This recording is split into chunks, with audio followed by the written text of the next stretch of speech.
Hey, it feels different, right?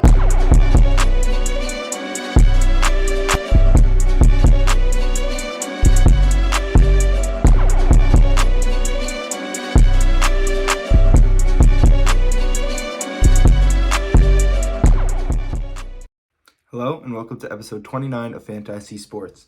Today I'm going to be getting into some of the NBA awards. I felt like last week talking about the All-Star game, it was only right to follow it up, especially since it's halfway through the season and almost done, to look at some of the award winners or leading award winners, or my picks per se for the awards. I'm going to start with all the awards and go through all 5 of them, and I feel like it's important to me to make a little bit of a prediction instead of just going with the clear obvious choice. So all these are kind of long shots in my own way. I mean, I do believe in their own ways some of these are already decided. And I think MVP is one of those awards that's tricky, especially as well as Coach of the Year, because like in terms of the NFL as well, there's a lot of long shots that don't win, but there's a good case for all of them. And obviously there were some surprises in terms of Defensive Player of the Year, like with Will Anderson, and Coach of the Year in the NFL. But in the NBA, it's kind of always seems like what is. And when you hear a storyline kind of develop, that's kind of what it winds up going with, such as like the MVP being Shai or Luka or Nikola. They all have their own storylines and they all have their own reasons. You see those 3 being prominent, you see why those 3 are going to win. But I have a different choice for a majority of these. And I want to start with Coach of the Year, which in my opinion, right, and this is based off of what I've seen over the course of the year, as well as, I take a lot of stuff into account when it comes to awards, I suppose, because there's always outlying effects that affect a player or a coach or a team. And I think that's important to count in terms of, a player or a coach or any of the awards that happen. And that's why I chose J.B. Bickerstaff he's the Cleveland Cavaliers head coach. They're number 2 right now. They're projected to win 54 games. And just like over the course of the year, obviously Darius Garland was injured for a while. Evan Mobley was injured for a while. There's a lot of injuries on that team and a lot of, adversity. For them to even be in the number 2 seed is extremely impressive. And that's why I think it's important to put them up there. Obviously, the number 1 seeds have taken home, I believe, almost every trophy in the past 12 years, or at least 10 of the 12. And that's given the fact that the number 1 seed, like someone like Joe Mazzulla or the Nuggets head coach deserving of it. They are number 1, and they're number 1 for a reason, because they're a good head coach and they're a good team. But the reason I say that J.B. Bickerstaff should win was because he's the number 2 seed with a team that was pretty much carried by Donovan Mitchell through a majority of the season. And obviously what he's done to the team, given those injuries to the 2 main contributors on offense, other than obviously Donovan Mitchell is the star of the team, but pretty much running a team through Jared Allen, Donovan Mitchell, and whoever else is extremely impressive to be in the number 2 seed at this point. Darius Garland had a broken jaw, and Evan Mobley had a leg injury, and to go so far into the standings and be the number 2 seed now, like I had said, I'm pretty sure they're top 5 in defensive efficiency, and they're very strong on offense. So it's just been impressive for me to see what they've done, especially knowing the fact that they had probably in terms of injuries and thrown off the course. I mean, other than the Pacers, I would say they've been definitely lost in terms of injuries with their players and so forth. But like I said, obviously the Celtics are the number 1 seed, the Nuggets are the number 1 seed. And there's no debate that even the head coach for OKC, with the way he turned around the team from last year to this year, making them a top 2 seed, the Nuggets are the number 2 seed. OKC's the number 1 seed right now. Obviously, with the way he's turned around the team, it makes all the sense in the world for him to win Coach of the Year as well. But I think this is just more impressive in terms of what he's been able to do with so little. So that's why I believe J.B. Bickerstaff deserves Coach of the Year. And then for MVP, obviously Nikola Jokic and Shai are number 1 and 2. I believe that they are very deserving. Obviously, Nikola Jokic is on the second, best team in the West, playing out of his mind. Shai's on the number 1 team, playing out of his mind. And like I said, Luka's just stats are incredible. Obviously, he's the 4th or 5th seed. But I think Giannis Antetokounmpo is a very good case for the MVP. You have a team that's been, consistently very good. Obviously, they had their own challenges with the head coach, and they brought in Doc Rivers, and there was challenges with that. But Giannis is extremely impressive in what he's done. And I think it's hard to judge a book by its cover. And I say that very sparingly because Giannis is obviously a great player. But his supporting cast has been very downplayed this year. Obviously, Damian Lillard came in. They expected him to be some, superstar, and he has been fantastic with 25 points and about 5 assists per game. But that's not the, Damian Lillard we know. We know the scoring title Damian Lillard. And in terms of being the second overall favorite, because Nikola Jokic is the number one, I think he is almost better than Shai in terms of the fact that Shai is the primary ball handler on the team. Giannis clearly is not. He has the edge when it comes to rebounding, when it comes to assists, and when it comes to efficiency, when it comes to metrics and points per game and, points in the paint and et cetera, and et cetera. Giannis is a extremely better defender, extremely more valuable when it comes to, being on the court than Shai. I don't think Shai, by any means, is not important on the court, but Giannis has a different impact to the game than Shai does. And Milwaukee only trails Oklahoma City by 3.5 games. So I think it's very neck and neck. I do think Nikola is playing phenomenal again. It's going to be hard to fight the case that he doesn't deserve 3 MVPs in a row. But eventually there is the fact that people get bored and people don't want to see the same person winning over and over again. And I think that's a majority of the reason why LeBron didn't win so many MVPs.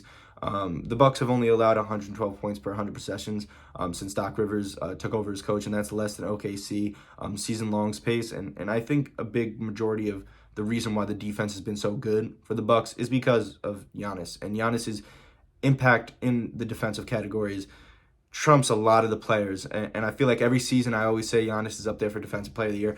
I always used to say that Giannis should be the MVP every year, man. I think Giannis by far trumps players in terms of stats, in terms of efficiency, in terms of what he does on the court.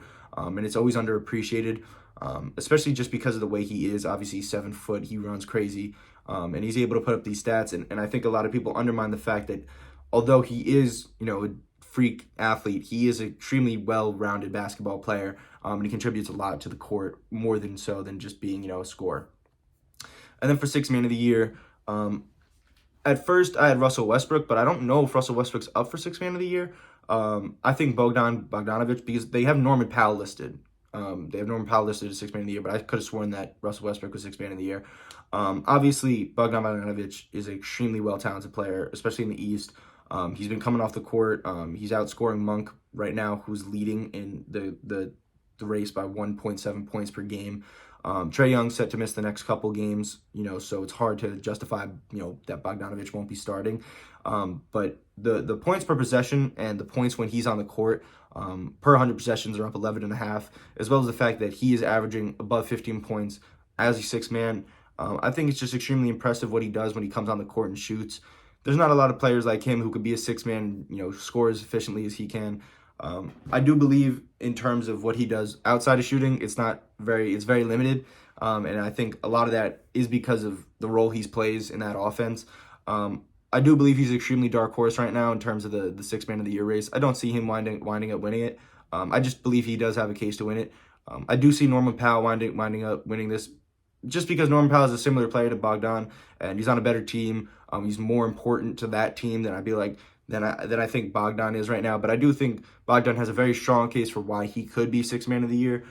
Just because, looking in terms of where the Hawks stand and where the Clippers stand, it's clearly there's two different teams and clearly there's two different circumstances. And, Norman Powell isn't shooting that great. He's shooting 34, 35% from the field, and Bogdan has been shooting above 40% for a while now. So I think that's extremely impressive. But all given, all things aside, I do believe that I do believe Norman Powell will wind up winning that account.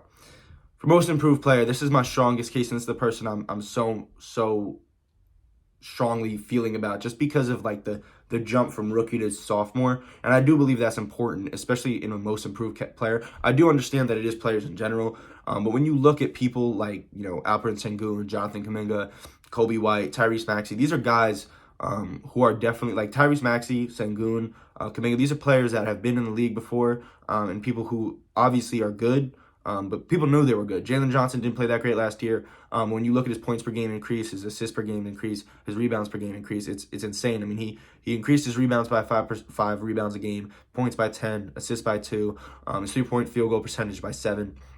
When you look at all the other stats, Tyrese Maxey is only increased by 5, Jonathan Kuminga by 5, Sengun by 6, Sengun's percentages have went down. Maxi's percentages have went down. Kuminga across the board hasn't went up in anything other than 4 points per game. Kobe White does have a strong case. He went up in 9.8 points, 3 assists, and 2 rebounds, as well as a slight increase in terms of percentages.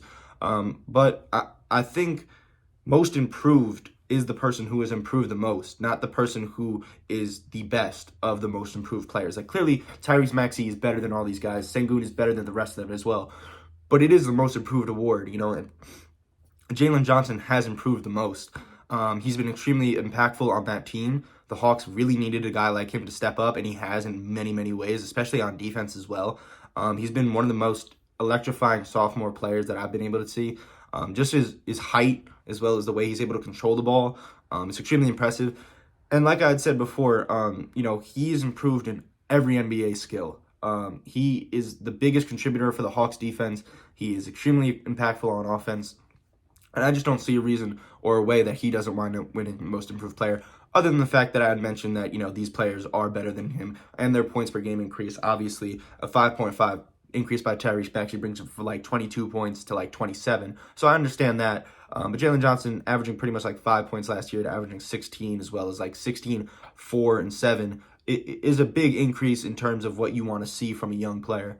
But with all that being aside, I do think that these races are kind of made up. I do think Tyrese Maxey is going to win most improved. I do believe Norman Powell is going to win sixth man. I wind up seeing the Celtics or OKC head coach win coach of the year, and I think Nikola Jokic or Shai is going to wind up winning MVP. But given that, I do think there's other players who are extremely important and extremely important to talk about. You guys should let me know who you think is going to win. I think that'd be very much appreciated by me. But as always, tune in next week. I think I'm going to look at some baseball stuff, especially with that coming up. I had said that last week, but I think this is definitely something I wanted to cover, just as looking at the dark horses and looking who could potentially win a award. So as always, I said I appreciate you guys, and tune in next week.